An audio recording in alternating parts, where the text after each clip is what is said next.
నమస్తే, welcome to our channel. ప్రస్తుతం మనతో కోయ గురూజీ పి బ్రహ్మం రాజు గారు ఉన్నారు. వారితో మాట్లాడదాం. నమస్కారం అండి. నమస్కారం. ఫిబ్రవరి 1వ తారీఖు నుంచి 15వ తారీఖు వరకు ద్వాదశి రాశి ఫలితాల్లో భాగంగా కుంభరాశి వారికి ఎలా ఉంది, వారు పాటించాల్సిన పరిహారాలు ఏంటి అనేది వివరించండి. ఓం శ్రీ మాత్రే నమః.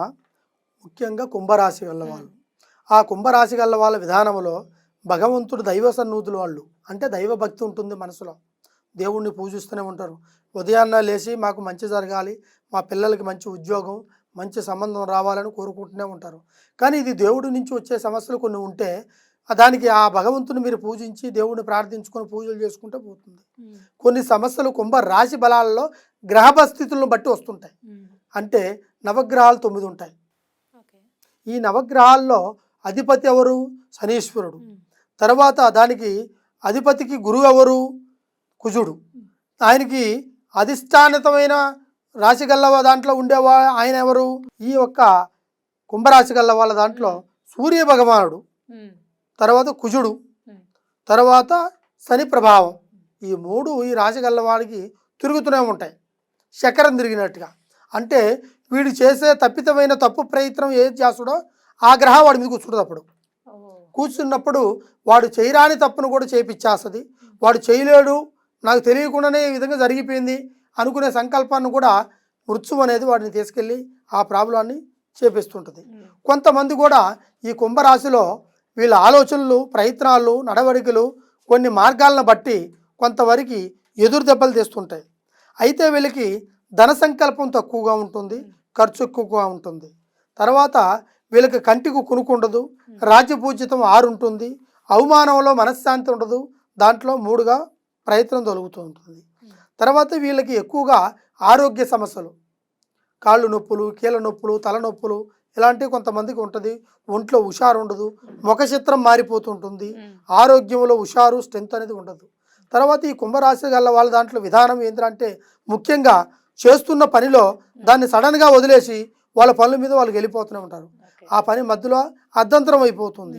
అప్పుడు నువ్వు చేసే పని ద్వారాగా అక్కడ ఉండే యజమాని కావచ్చు, లేకుంటే నువ్వు నమ్ముకున్న ఆ పని విషయం కావచ్చు, అది మధ్యలోనే నీకు దెబ్బతీస్తుంది. దానివల్ల రేపు రాబోయే రోజుల్లో కూడా ఆ అధికారి కూడా నిన్ను సంతోషంగా నిన్ను పెట్టలేడు, దాన్ని ముందుకు నడిపించాలని చెప్పి నీకు ముందుకు రాలేడు. అట్లా కొంతమంది నిర్లక్ష్యం చేస్తుంటారు. అదేవిధంగా వీళ్ళకి భార్య భర్తల మధ్య గొడవలు కొన్ని అరుపు దరుపు వస్తూనే ఉంటాయి. అదేవిధంగా వీళ్ళకి కుటుంబంలో పిల్లల ద్వారాగా చదువులు అనేది ముందుకు రాకోకుండా, కొంతమందికి మంచి ఉద్యోగాలు రాకుండా, కొంతమందికి మంచి కళ్యాణ బలాలు, మంచి సంబంధాలు రాకుండా చాలా వరకు ఈ కుంభరాశి గల వాళ్ళు బాధపడుతుంటారు. వాళ్ళకి మనశ్శాంతి అనేది ఉండదు. తర్వాత ఎన్ని సంబంధాలు చూసినా కూడా దూరం అయిపోతుంటాయి. ఇంట్లో వాళ్ళు మంచి సంబంధం, ఎన్ఆర్ఐ సంబంధం వస్తే మా బిడ్డ బతుకుతుంది అని అనుకుంటారు. కానీ అలాగని పెద్ద సంబంధాన్ని గురించి ఆలోచించుకునేది కాదు. ముందు ముఖ్యంగా గుణతత్వాలను ఆలోచించాలి. వాళ్ళు ఇచ్చే ధనధాన్యాన్ని గురించి ఆలోచించేది కాదు, ఆ అమ్మాయి అదృష్ట బలాన్ని ఆలోచించాలి. ఈ రోజుల్లో ఎక్కువగా మనకు కావాల్సింది ఏంటంటే ఆస్తిపాస్తులు కావు, అర్థం చేసుకునే మనస్తత్వం కలిగే మనకి ఒక లైఫ్ పార్ట్నర్ దొరికితే, అది స్త్రీ కాదు పురుషుడు కావచ్చు. ఆ కుంభరాశిలో ధన్యులు వాళ్ళు. ఎందుకంటే ధనం ఈరోజు వస్తుంది, మనం సంపాదిస్తాం, పోగొడతాం. కానీ ఆ గుణం అనేది మనకి ఎన్ని కష్టాలు వచ్చినా ఆ గుణం బయట చెప్పుకోదు. ఆ మనిషి నా భర్త ఇలాంటోడు అనేది ఎవరు చెప్పుకోలేరు. కాకపోతే ఎందుకంటే వాళ్ళు మనసులోనే పెట్టుకుంటారు. ఈ రోజుల్లో కొంతమంది కొన్ని ప్రాబ్లాలు జరుగుతున్నా కూడా కొన్నిటిని బయట పెట్టరు. ఎందువల్ల అంటే ఆ కాపురం నిలబడాలి, ఆ బిడ్డలు బాగుండాలి అని అనుకుంటారు. కొంతమంది మా ఇంట్లో ఈ విధంగా మా భార్య చేస్తుంది అని కొంతమంది అక్కన పక్కన వాళ్ళకి స్నేహితులకు చెప్పుకుంటారు.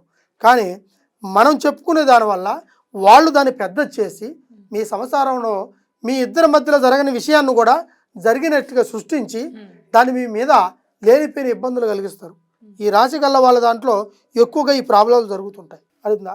దానివల్ల వాళ్ళు ఎక్కువగా దాన్ని ఆలోచించాల్సిన విషయం ఏమిటా అంటే, ఏ పని చేసినా సరే గట్టి భద్రంగా దృఢంగా చేయాలి. తర్వాత వీళ్ళకున్న సమస్యల్ని బయట చెప్పుకుంటే పరిష్కారం దొరకదు. మనసులో పెట్టుకొని ప్రాబ్లాన్ని ఎక్కడ ఏం జరిగింది, ఎక్కడ మిస్టేక్ జరిగిందని ఆలోచించి ఒక అడుగు వెనక తిరిగి చూసి దాని తర్వాత ముందు అడిగేస్తే సమస్య అనేది పరిష్కారం అవుతుంది. కానీ అలా చేయలేరు వీళ్ళు.